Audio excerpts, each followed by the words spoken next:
نحمده ونصلي على رسوله الكريم اما بعد فاعوذ بالله من الشيطان الرجيم بسم الله الرحمن الرحيم یا ایہا الذین آمنوا علیکم انفسکم، اے ایمان والو اپنی جانوں کی حفاظت کرو، لا یضرکم من ضل اذا اہتدیتم،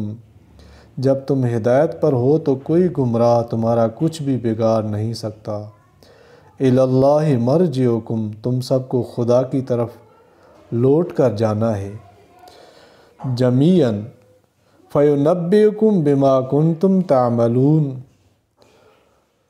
اس وقت وہ تم کو تمہارے سب کاموں سے جو دنیا میں کیے تھے آگاہ کرے گا اور ان کا بدلہ دے گا۔ اصلاح خلق کی فکر کرنے والوں کو ایک تسلی۔ دوسری آیت میں اصلاح خلق کی فکر میں سب کچھ قربان کرنے والے مسلمانوں کو تسلی دی گئی ہے کہ جب تم نے حق کی تبلیغ و تعلیم میں مقدور بھر کوشش کر لی اور نصیحت و خیر خواہی کا حق ادا کر دیا، تو پھر بھی اگر کوئی گمراہی پر جمع رہے تو تم اس کی فکر میں نہ پڑو۔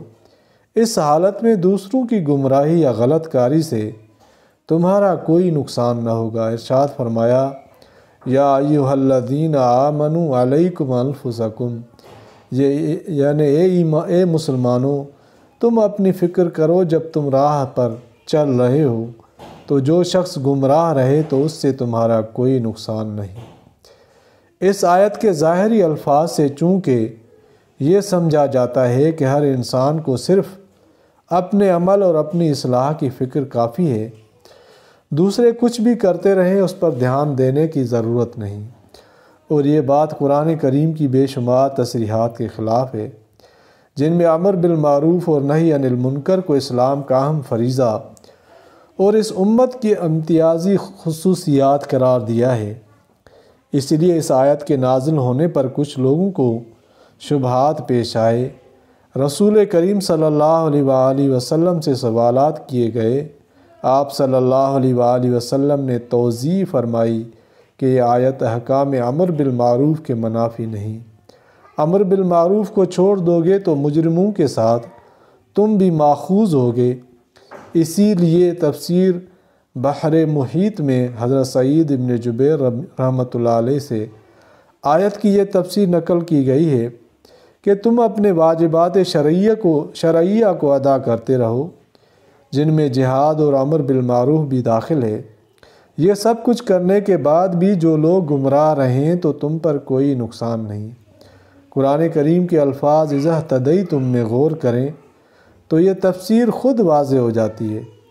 کیونکہ اس کے معنی یہ ہیں کہ جب تم راہ پر چل رہے ہو تو دوسروں کی گمراہی تمہارے لیے مضر نہیں، اور ظاہر ہے کہ جو شخص امر بالمعروف کے فریضے کو ترک کر دے وہ راہ پر نہیں چل رہا ہے۔ تفسیر در منصور میں حضرت عبداللہ بن عمر رضی اللہ تعالیٰ عنہ کا واقعہ نقل کیا ہے کہ ان کے سامنے کسی نے یہ سوال کیا کہ فلاں حضرات میں باہمی سخت جھگڑا ہے، ایک دوسرے کو مشرک کہتے ہیں، تو ابن عمر رضی اللہ عنہ نے فرمایا کہ کیا تمہارا خیال ہے کہ تمہیں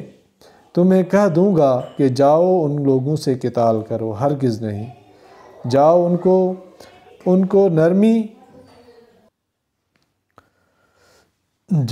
کو نرمی کے ساتھ سمجھاؤ، قبول کریں تو بہتر اور نہ کریں تو ان کی فکر چھوڑ کر اپنی فکر میں لگ جاؤ۔ پھر یہی آیت آپ نے جواب کی شہادت میں تلاوت فرمائی۔ گناہوں کی روک تھام کے بارے میں حضرت صدیق اکبر رضی اللہ تعالیٰ عنہ کا ایک خطبہ۔ آیت کے ظاہری الفاظ سے سرسری نظر میں جو شبہ ہو سکتا تھا، اس کے پیش نظر حضرت صدیق اکبر رضی اللہ تعالیٰ عنہ نے ایک خطبے میں ارشاد فرمایا کہ تم لوگ اس آیت کو پڑھتے ہو اور اس کو بے موقع استعمال کرتے ہو کہ امر بالمعروف کی ضرورت نہیں، خوب سمجھ لو کہ میں نے خود رسول اللہ صلی اللہ علیہ وآلہ وسلم سے سنا ہے کہ جو لوگ کوئی گناہ ہوتا ہوا دیکھیں اور مقدور بھر اس کو روکنے کی کوشش نہ کریں تو قریب ہے کہ اللہ تعالیٰ مجرموں کے ساتھ ان دوسرے لوگوں کو بھی عذاب میں پکڑ لے۔ یہ روایت ترمذی ابن ماجہ میں موجود ہے۔ اور ابو داؤد کے الفاظ میں اس طرح ہے کہ جو لوگ کسی ظالم کو ظلم کرتے ہوئے دیکھیں اور اس کو ظلم سے اپنی قدرت کے موافق نہ روکیں تو اللہ تعالیٰ سب کو عذاب میں پکڑ لیں گے۔ معروف اور منکر کے معنی۔ گزشتہ تفصیل سے یہ بات معلوم ہو چکی کہ ہر مسلمان پر یہ لازم ہے کہ وہ منکر یعنی ناجائز امور کی روک تھام کرے یا کم از کم ان سے اظہار نفرت کرے۔ اب یہ معلوم کیجئے کہ معروف اور منکر کس کو کہتے ہیں۔ لفظ معروف معرفہ سے اور منکر انکار سے ماخوذ ہے۔ معرفہ کہتے ہیں کہ کسی چیز کو غور و فکر کر کے سمجھنے یا پہچاننے کو، اس کے بالمقابل انکار کہتے ہیں نہ سمجھنے یا نہ پہچاننے کو۔ یہ دونوں لفظ متقابل سمجھے جاتے ہیں۔ قرآن کریم میں ایک جگہ ارشاد ہے آیت یعرفون نعمت اللہ ثم ینکرونہا، یعنی اللہ کی قدرت کاملہ کے مظاہر دیکھ کر اس کی نعمتوں کو پہچانتے ہیں مگر پھر از روئے عناد انکار کرتے ہیں۔ گویا ان نعمتوں کو جانتے نہیں۔ اس سے معلوم ہوا کہ لغوی معنی کے اعتبار سے معروف و منکر کے یہ معنی بیان فرمائے ہیں کہ معروف ہر اس فعل کو کہا جاتا ہے جس کا مستحسن یعنی اچھا ہونا عقل یا شرع سے پہچانا ہوا ہو، اور منکر ہر اس فعل کا نام ہے جو از روئے عقل و شرع اوپر اور نہ پہچانا ہوا ہو یعنی برا سمجھا جاتا ہو۔ اس لیے امر بالمعروف کے معنی اچھے کام کی طرف بلانے کے اور نہی عن المنکر کے معنی برے کام سے روکنے کے ہو گئے۔ ائمہ مجتہدین کے مختلف اقوال میں کوئی منکر شرعی نہیں ہوتا، لیکن اس جگہ گناہ و ثواب یا اطاعت و معصیت کے بجائے معروف و منکر کا لفظ استعمال کرنے میں شاید اس طرف اشارہ ہو کہ وہ دقیق اور اجتہادی مسائل جن میں قرآن و سنت کے اجمال یا ابہام کی وجہ سے دو رائے ہو سکتی ہیں اور اسی بنا پر ان میں فقہائے امت کے اقوال مختلف ہیں، وہ اس دائرے سے خارج ہیں۔ ائمہ مجتہدین جن کی شان اجتہاد علماء امت میں مسلم ہے، اگر کسی مسئلے میں ان کے دو مختلف قول ہوں تو ان میں سے کسی کو بھی منکر شرعی نہیں کہا جا سکتا، بلکہ اس کی دونوں جانبین معروف میں داخل ہیں۔ ایسے مسائل میں ایک رائے کو راجح سمجھنے والے کے لیے یہ حق نہیں ہے کہ دوسرے پر ایسا انکار کرے جیسا کہ گناہ پر کیا جاتا ہے۔ یہی وجہ ہے کہ صحابہ و تابعین میں بہت سے اجتہادی اختلافات اور متضاد اقوال کے باوجود یہ کہیں منقول نہیں کہ وہ ایک دوسرے پر ایسا انکار کرے جیسا کہ کیا جاتا ہے۔ یہی وجہ ہے کہ صحابہ و تابعین میں بہت سے اجتہادی اختلافات اور متضاد اقوال کے باوجود یہ کہیں منقول نہیں کہ وہ ایک دوسرے پر فاسق یا گنہگار ہونے کا فتویٰ لگاتے ہوں۔